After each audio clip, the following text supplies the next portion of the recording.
오늘은 PIM 관련주인 매커스와 주력 판매 제품인 FPGA에 대해 알아보겠습니다. 반할못인 데다 새로운 개념도 많고 잘못 알고 있는 것도 많습니다. 참고만 부탁드립니다. PIM의 뜻부터 짚고 넘어갑시다. PIM이란 메모리 내부의 연산 기능을 구현한 차세대 메모리 시스템을 말합니다. 기존 CPU에 집중된 데이터 처리를 메모리 분산함으로써 데이터 병목 현상 및 과도한 전력 소모 문제를 해결합니다. 본격적인 AI 시대를 맞이하여 다양한 반도체 기술이 시장에서 큰 관심을 받고 있습니다. 지난해 HBM을 시작으로 온디바이스 AI, NPU, CXL, PIM 등 많은 기술이 소개되었고 여러 테마가 생성되었습니다. 세부적인 기술에 대해 깊이 들어가면 끝이 없습니다. 개인적으로 AI 시대의 핵심 반도체 기술은 HBM, CXL, PIM으로 정리될 것이라고 생각합니다. HBM은 GPU에 탑재되어 높은 대역폭과 낮은 전력 소비를 제공하는 차세대 메모리 기술입니다. 기존 GDDR보다 훨씬 넓은 대역폭을 가지고 있어 많은 데이터를 신속하게 처리할 수 있습니다. 메모리를 수직으로 쌓는 방식으로 공간을 절약하여 GPU를 더욱 컴팩트하게 만들 수 있습니다. CXL은 간단하게 프로세서와 메모리 간에 더 많은 메모리를 사용할 수 있도록 하는 새로운 인터페이스로 이해하시면 됩니다. CXL을 사용하면 기존 인터페이스에 비해 처리 속도와 용량이 약 10배가량 향상됩니다. 다음으로 소개드릴 기술은 PIM입니다. 그림을 보시면 대략 이해가 되실 겁니다. 메모리 내부에 PCU를 탑재하여 직접 데이터를 처리합니다. 물론 CPU를 완전히 대체할 수는 없습니다. CPU가 필요 없는 단순한 프로세스를 메모리 내부에서 처리하는 것입니다. 기존 폰 노이만 구조에서는 CPU, GPU가 연산을 수행하고 메모리는 데이터를 단순 저장했습니다. PIM이 적용된 구조에서는 프로세스 일부가 메모리에서 수행되어 전체적인 연산을 분산합니다. 이로써 병목 현상을 해소하고 전력 소모를 줄일 수 있습니다. 정리하면 다음과 같은 특징을 가집니다.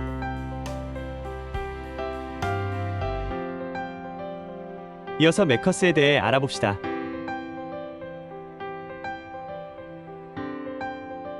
매커스는 FPGA 등 비메모리 반도체와 아날로그 반도체 등을 판매하는 기업입니다. 1997년부터 AMD 자이링스, 르네사스, 메이콤 등 세계적인 반도체 회사들과 계약을 체결하고 국내 500여 기업에 비메모리 반도체를 공급해왔습니다. 제품 판매 및 기술 지원 등을 도와주는 역할을 합니다. 반도체를 생산하는 기업이 아니므로 생산 설비는 보유하고 있지 않습니다. 삼성전자의 비메모리 유통 파트너인 미래반도체와 유사한 구조를 가지고 있습니다. 주력은 FPGA입니다. FPGA란 용도에 맞게 프로그램 가능한 반도체를 말합니다. 그래서 어디에 쓰는 물건일까요? FPGA는 프로토타입 제작 시 사용되는 프로그래머블 반도체입니다. 삼성전자가 최근에 공개한 AI 반도체 솔루션에 자이링스의 FPGA가 사용되면서 주목을 받기 시작했습니다. 삼성은 AMD와 함께 PIM 개발에 집중하고 있으며 수년 전부터 HBM PIM 시스템을 개발하여 학회에서 그 결과를 발표해왔습니다. 또한 매커스는 AMD 자이링스의 총판 역할을 하고 있습니다. 정리해보면 삼성은 자이링스의 FPGA를 활용하여 AI 칩을 개발하였습니다. 삼성과 AMD는 PIM 개발에 협력하고 있으며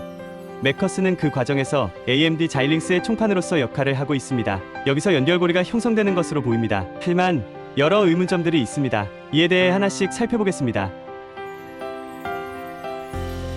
요즘 주목받고 있는 ASIC라는 개념이 있습니다. 이는 특정 애플리케이션에 최적화된 주문형 반도체를 의미합니다. 특정 작업에 최적화되어 있어 처리 속도가 빠르고 효율성이 뛰어납니다. FPGA는 프로그래밍이 가능한 반도체를 말합니다. 개발자는 FPGA를 이용해 원하는 방식으로 반도체 논리 구조를 변경할 수 있습니다. 단순한 MCU를 만들어낼 수도 있고 원한다면 CPU도 만들 수 있습니다. 가능성이 무궁무진합니다. 그렇다면 ASIC과 FPGA를 비교하는 이유는 무엇일까요? 그 이유는 시스템 반도체의 특성에서 비롯됩니다. 다품종 소량 생산이 일반적인데 이러한 특성 때문에 두 기술 간의 비교가 이루어지는 것입니다. 자동차나 스마트폰 등 대량 생산이 필요한 시스템 반도체라면 ASIC 방식이 적합합니다. 그러나 방산, 항공우주 등 특정 분야에 소량만 필요한 반도체라면 FPGA가 비용 면에서 훨씬 유리합니다. 그래픽 처리에 사용되던 GPU를 범용적인 AI 칩으로 사용하고 있지만 가격이 비싸고 전력 소모가 높아 비효율적인 부분이 있습니다. 또한 AI 분야는 자고 일어나면 새로운 기술이 등장할 정도로 변화가 빠른 영역입니다. FPGA는 특정 AI 모델에 맞도록 최적화가 가능하여 효율적인 설계를 가능하게 합니다. 또한 재프로그래밍이 가능하여 기술 변화에 빠르게 대응할 수 있습니다. 하지만 개별 생산 비용은 비싼 편입니다. 그래서 FPGA로 특정 모델에 최적화된 반도체를 만든 후 ASIC 방식으로 대량 생산하기도 합니다. 하지만 이러한 기술이 단지 연구용으로만 그치지 않습니다. 자이링스는 FPGA 기반의 다양한 칩을 개발하여 판매하고 있습니다. AMD 버설은 대표적인 AI형 브랜드입니다. HBM이 통합된 제품, AI 추론을 위한 제품, 엣지 디바이스에 사용하는 제품 등이 있습니다. AMD가 자일링스 인수한 이유는 명확합니다. AI 칩 강화를 위해서죠. GPU만으론 엔비디아에 대적하기 어려우니 FPGA 기술로 AI 칩 분야의 저변을 넓히려는 것입니다. 2022년 2월에 인수를 완료했죠. 인수대금은 490억 달러입니다. 삼성과 AMD는 HBM 로직 다이에 PIM 기능을 추가한 반도체를 지속 개발 중입니다. 2021년부터 시작된 것으로 보이는데 작년 8월에 열린 핫칩스 2023에서 공개한 HBM PIM은 기존 HBM 버전 대비 성능과 전력 효율이 2배 이상 증가한다고 밝혔습니다. 생각해보면 HBM2를 사용한 HBM PIM 제품과 HBM3 중 어느 게 낫냐는 질문은 무의미한 것 같습니다. PIM은 HBM2뿐 아니라 HBM3 LPDDR, GDDR 등 다양한 메모리에 탑재할 수 있기 때문입니다. 또한 칩을 몇 단 쌓았느냐에 따라 성능이 다르기 때문에 단순 비교 역시 무의미합니다. 이게 좀 애매합니다. 삼성은 AMD와 PIM 개발에 협력하고 있고 AMD의 자회사 자일링스의 한국 총판이 메커스이기 때문입니다. AMD와 삼성전자 관계에 메커스의 역할이 있느냐 없느냐가 중요할 것 같습니다. 만약 AMD와 삼성 사이에 AI 가속기, FPGA 등을 공급하는 역할을 하고 있다면 PIM 관련주로서 역할이 커질 것이라 기대할 수 있습니다. 이베스트 투자증권에 따르면 삼성향 매출은 일반 비메모리 반도체로 추정됩니다. 즉, 삼성전자의 FPGA는 AMD 코리아가 직접 공급하고 있기 때문에 메커스의 역할은 없다고 봐야 하지 않을까 싶습니다.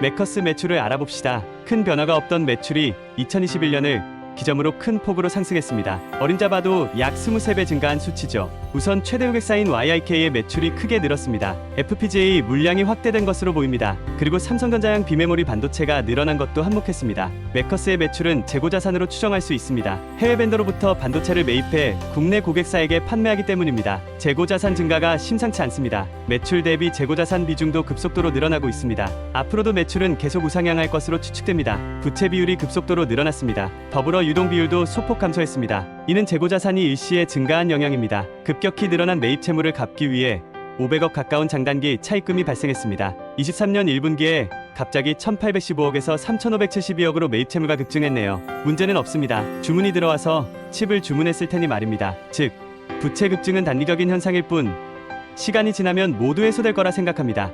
오늘은 여기까지입니다. 투자 판단은 여러분께 맡기겠습니다. 다음 시간에도 좋은 종목 소개로 다시 찾아오겠습니다. 구독과 좋아요 잊지 마시고요. 성공 투자 되시기 바랍니다.